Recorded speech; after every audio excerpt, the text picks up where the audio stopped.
오늘 함께 나눌 말씀은 에베소서 2장 8절의 말씀입니다. 찾으셨으면 제가 읽겠습니다.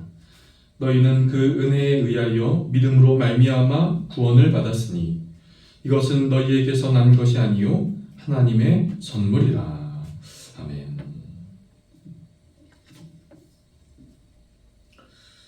우리는 지금 사순절을 보내고 있지요. 오늘은 광고에서 교회 소식에서 말씀드린 것과 같이 사순절의 세 번째 주일입니다. 여러분, 사순절이란 무엇입니까? 사순절이란 우리를 위하여 이 땅 가운데 오시고 또 우리를 위하여 고난받으시고 십자가에서 죽으신 그 주님을 기억하는 절기, 그 시간들을 말합니다. 그리고 더 나아가 이미 부활하신 주님을 기다리고 소망하는 그 절기와 시간이라고 이야기를 할 수 있겠습니다. 그런데 여러분, 교회력에서, 교회의 달력인 교회력에서, 그리고 지난 기독교의 역사 안에서 이 사순절을 지킨다는 것은 우리에게 많은 의미와 메시지를 주고 있습니다. 그런데 그것들 중에, 그 메시지들 중에 하나는 우리가 하나님의 자녀가 되었다는 것, 그러니까 우리가 구원받는 하나님의 백성이 되었다는 것은 다른 말, 그것은 오로지 하나님의 은혜로부터 시작된다 한 것입니다. 우리는 교회의 신앙생활을 하면서 때로는 아주 단순하고 본질적인 하나님의 은혜로 내가 하나님의 구원받는 백성이 되었다라고 하는 것을 쉽게 잊게 되는 일들이 있곤 합니다. 우리의 삶의 분주함, 교회의 다양한 행사, 교회의 많은 봉사, 이런 것들을 하면서 봉사를 하고 예배를 드리면서도 때로는 우리가 그 봉사를 하는 그 본질적인 의미를 잊을 때가 있는 것을 보게 되지요. 그렇기에 이 사순절, 1년의 이 특별한 사순절의 시기를 우리가 특별하게 지키는 것은 복음의 가장 본질적인 바로 그것, 우리가 하나님의 은혜로 하나님의 백성이 되었다라고 하는 것을 기억하고 우리 안에 다시금 회복해야 되는 때라고 하는 것이죠. 저는 지난주부터 함께 사순절의 메시지 첫 번째, 사랑하며 살라, 사랑하며 살라, 사순절을 통하여 우리에게 주신 메시지 첫 번째, 그것은 하나님의 사랑이다. 사순절은 우리에게 하나님의 사랑을 보여준다는 것이라면, 두 번째, 우리가 기억해야 할 것, 회복해야 할 것, 그것은 우리는 이 사순절에 하나님의 은혜로 살아야 한다라고 하는 것을 기억해야 하는 것이죠. 사랑하는 성도 여러분, 우리는 사순절을 보내고 있습니다. 이 사순절을 여러분 어떻게 보내고 계십니까? 바라고 원하는 것은 오늘 함께 나눈 그 말씀, 은혜를 회복하는 삶이 되어지시기를 간절하게 바랍니다. 내가 하나님의 은혜로 하나님의 자녀가 되었다는 것, 그 하나님의 은혜를 회복하는 이 사순절의 시간이 되어지시기를 간절하게 바랍니다. 여러분, 누군가 여러분에게 기독교에 대해서 말해달라 한다면 여러분은 무엇이라고 대답을 하시겠습니까? 여러분에게 기독교를 좀 소개해 주십시오. 당신이 믿는 종교인 기독교가 어떤 종교입니까? 라고 누군가 여러분에게 물어보신다면 여러분은 어떻게 대답을 하시겠습니까? 한번 생각해 보시겠어요? 우리는 교회를 오래 다니고 많은 예배에 참석했지만 기독교는 어떠한 종교다라고 하는 그 기독교의 정의를 말해달라는 요청에 쉽게 답을 하지 못할 때가 많이 있습니다. 실제로 이런 물음이 있었습니다. 영국에서 열린 세계 종교 협의회에서는 세계의 각국 종교 전문가들이 모였습니다. 개신교, 천주교, 그리고 이슬람, 힌두교, 불교, 유교, 그리고 우리가 알지 못하는 그 종교의 대표자들이 그 영국의 한 자리에 모여 종교에 대해서 많은 토론을 하였습니다. 그리고 그 토론 과정에 기독교에 대한 토론도 함께 하였지요. 많은 사람들은 물었습니다. 기독교가 다른 종교와 근본적으로 다른 것은 무엇입니까? 기독교가 다른 종교와 근본적으로 다른 것은 무엇입니까? 이런 질문이 나왔습니다.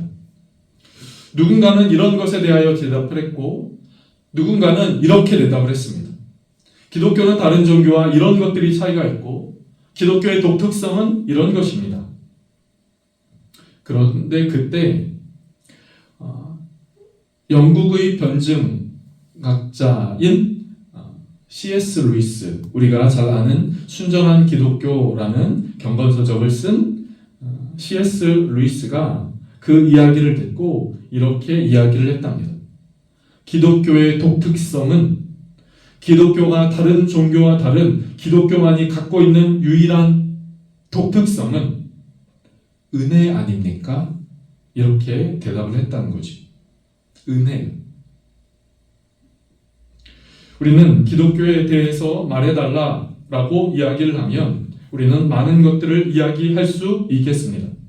그런데 그중 기독교가 갖고 있는 그 기독교란 무엇인가 라고 하는 그 질문에 우리는 기독교는 은혜의 종교입니다. 기독교가 갖고 있는 그 독특성은 은혜입니다 라고 이야기를 할 수 있습니다. 사랑하는 성도 여러분, 저와 여러분이 하나님을 믿게 된 것, 저와 여러분이 하나님을 믿고 지금까지 오랜 시간을 걸쳐서 지금 오늘날에도 바로 이 시간에도 하나님 앞에 예배의 자리에 나와 있다는 것, 그 모든 것이 하나님의 은혜이지 않습니까? 우리의 행위, 어떤 공로, 어떤 선행, 그런 것들로 우리가 구원받아 하나님의 백성이 되는 것이 아닙니다. 그것은 주님의 전적인 은혜이지요.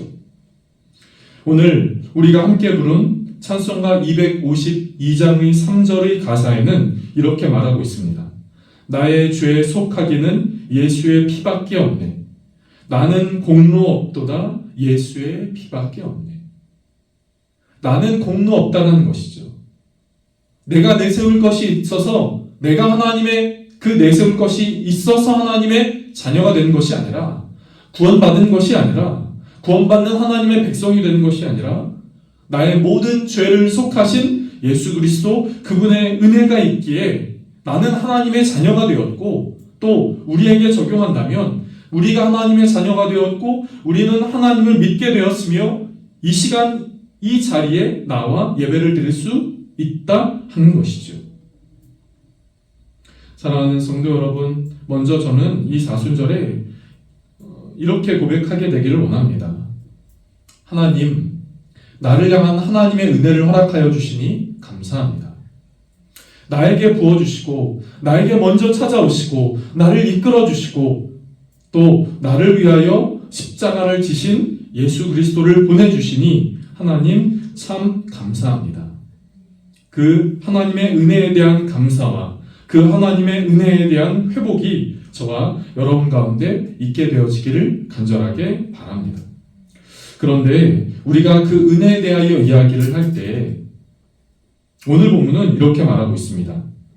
오늘 본문을 다시 한번 보실까요?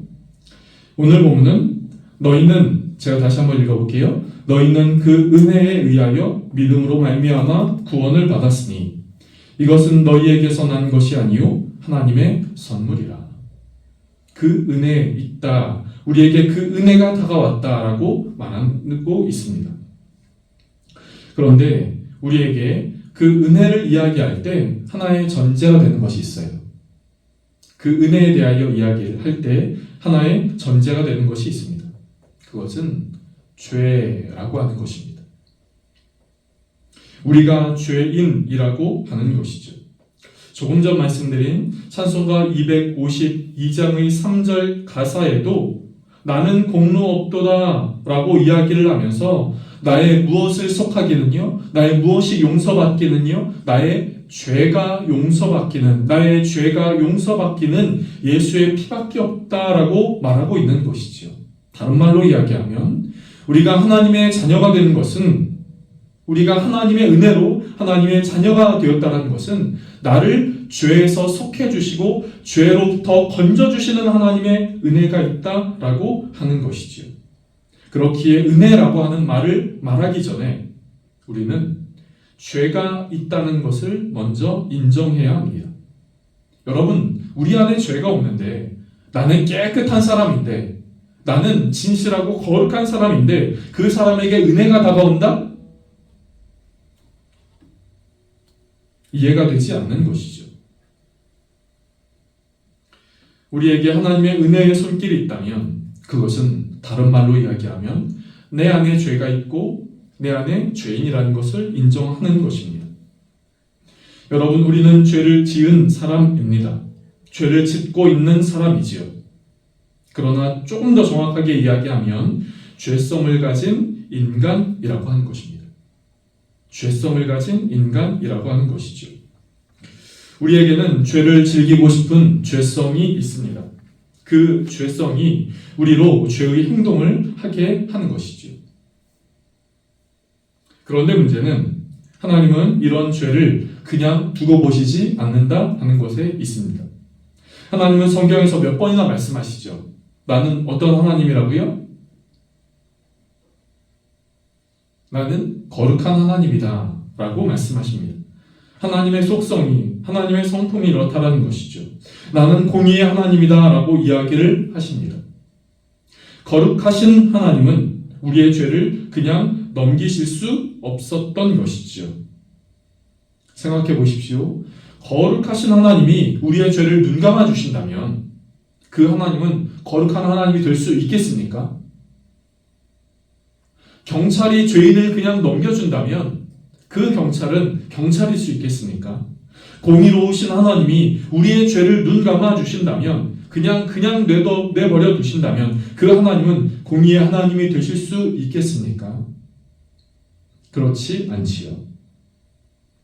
오늘날의 시대에는 하나님을 가볍게 생각하는 경향이 있는 듯 합니다. 하나님을 가볍게 생각해서 그 가볍게 생각하여서 하나님을 우리의 죄를 금세 없애주신다라고 생각하지요. 사랑의 하나님이라고 하는 개념을 너무 강조한 나머지 우리가 지은 죄를 버튼 하나 눌러서 없애는 것과 같이 생각하곤 합니다. 하나님이 사랑이라는 속성을 갖고 계시고 하나님이 사랑의 하나님이신 것도 맞지만 하나님이 우리의 죄를 전혀 생각하지 않으시고 그 죄까지 용납해 주시는 그런 하나님이라고 하는 것은 아니지요. 우리는 이것을 어디서 알 수 있습니까? 구약에서 보면 하나님이 죄를 그냥 넘기시거나 얕게 생각하지 않음을 알 수 있습니다.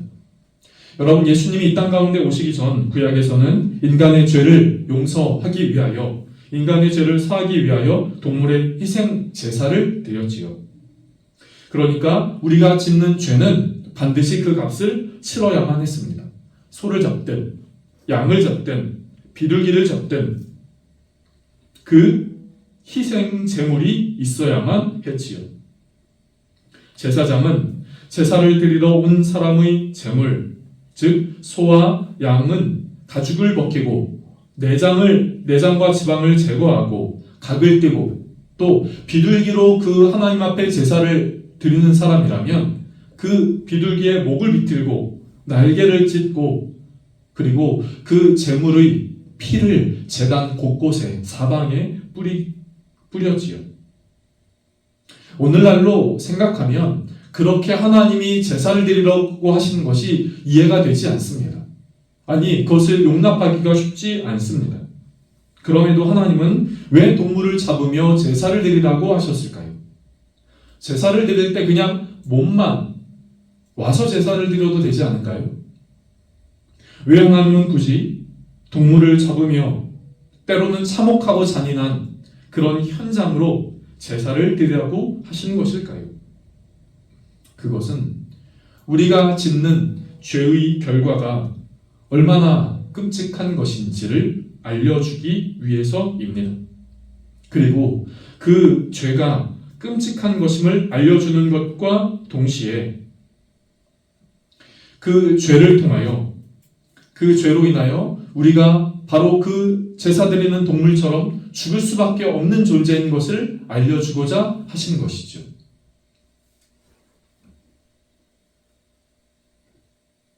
죄의 결과가 참혹해서 우리는 죽을 수밖에 없고 사망에 머무를 수밖에 없지만,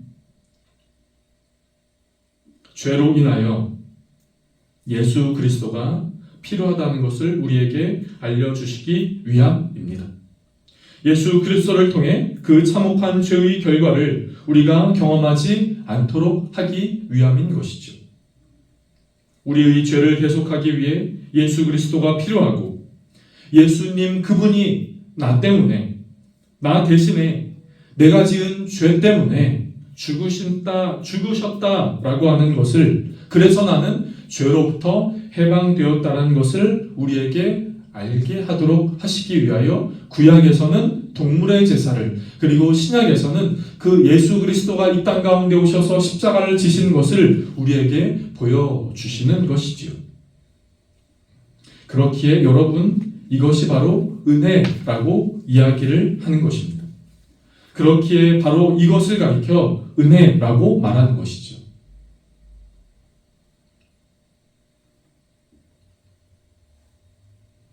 어떤 사람이 죽어서 천국에 갔답니다.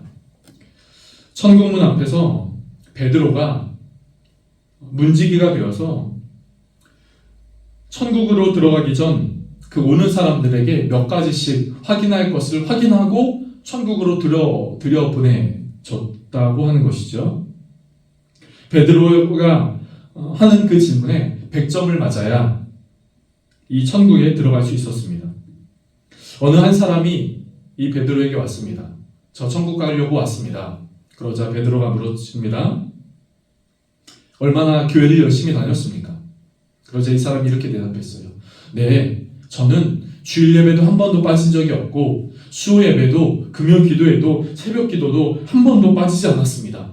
그랬더니 베드로가 그렇군요. 그렇다면 당신에게 2점을 드리지요. 그러자 이 사람이 이렇게 대답을 한 겁니다. 겨우 2점이요? 꽤 점수가 나올 줄 알았는데, 당황하며 이야기를 했습니다. 베드로가 두 번째 질문을 했습니다. 헌금은 잘 내셨나요? 이 사람이 대답을 합니다. 네, 그럼요. 제 수입의 11조를 꼬박꼬박 하나님께 드렸습니다. 네, 그렇군요. 그렇다면 당신은 3점을 더 드릴 수 있겠습니다. 3점이요? 겨우 3점밖에 안 되나요? 저 나름대로 착하게 살려고 노력하고 다른 사람들을 돕기도 했습니다. 아, 그렇군요. 그럼 거기에 3점을 더 드리겠습니다. 그럼 몇 점이죠? 8점이죠. 이쯤 되자 이 사람이 혼란스러운 거죠. 이제껏 헌금 잘 내고 교회 열심히 다니고 다른 사람을 잘 도우면 천국에 갈 것이라고 생각을 했는데 왜 나에게 100점이 되지 않고 8점밖에 되지 않는가? 그러자 이 사람이 마음에 슬퍼서 울먹이면서 베드로에게 이렇게 대답을 했다고 해요. 베드로님, 제가 더 이상 베드로님께 내가 잘한 그 어떤 것을 이야기할 수 있는 것이 더 이상은 아무것도 없습니다. 이쯤 되면 내세울 것이 아무것도 없는 오직 하나님의 은혜밖에는 천국에 들어갈 수밖에 없겠네요. 그러자 베드로가 큰 소리로 외쳤습니다. 바로 그겁니다. 100점 만점입니다. 이제 천국에 들어가세요. 여러분, 이 이야기에서, 이 예화에서 오해하지 마십시오. 예배도 드리지 말고 헌금도 드리지 말고 봉사도 하지 말라 하는 의미가 아닙니다. 우리 안에 먼저 그 어떤 것보다 중요한 것은 예수 그리스도 그분의 은혜를 기억하고 그분의 은혜로 인하여 우리가 하나님의 구원받는 자녀가 되었다라고 하는 것을 우리에게 말씀하고 있는 것이죠. 아무리 위대하고 훌륭한 사람도, 아무리 열심히 살아간 사람도 인간의 노력이나 공로로는 천국에 들어갈 수 없다라고 하는 것입니다. 천국은, 하나님의 자녀는 오직 하나님의 은혜로 들어가게 되는 것이죠. 이 은혜는 우리를 위해 십자가에서 죽으신 예수 그리스도로 인한 것입니다. 기억하게 되기를 원합니다. 기독교는 은혜의 종교입니다. 받을 자격이 없는 사람에게를 베풀어 주시는 하나님의 놀라운 사랑이지요. 처음부터 끝까지 나의 공로가 들어간 자리가 없고 전적인 하나님의 은혜에 근거하여서 우리는 구원을 받는 것이죠. 이것이 기독교가 다른 종교와 근본적으로 다른 점입니다. 사랑하는 성도 여러분, 이 사순절에 하나님의 은혜를 기억하시기를 바랍니다. 쉽게 잊기 쉽고 간과하기 쉽고 또 우리 안에 그냥 지나쳐버리기 쉬운 그 하나님의 은혜, 나를 향하신 그 하나님의 은혜, 십자가에서 보여주신 그 은혜를 기억하는 이 사순절, 무엇보다 그 은혜를 회복하는 이 사순절이 되기를 간절하게 바랍니다. 기도하겠습니다. 좋으신 하나님, 우리에게 이 사순절에 절기를 허락하여 주시고 이 절기를 통하여 우리를 향하신 하나님의 사랑, 십자가에서 보여주신 그 은혜를 생각하게 하여 주시니 감사합니다. 주님, 바로 이때에 오직 내가 하나님의 은혜로 구원받았다라고 하는 것을 기억하게 하여 주시옵소서.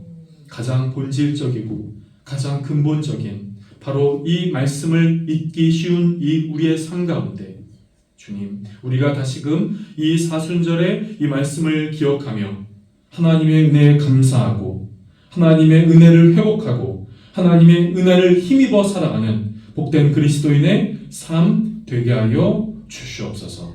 예수님의 이름으로 감사하며 기도드립니다.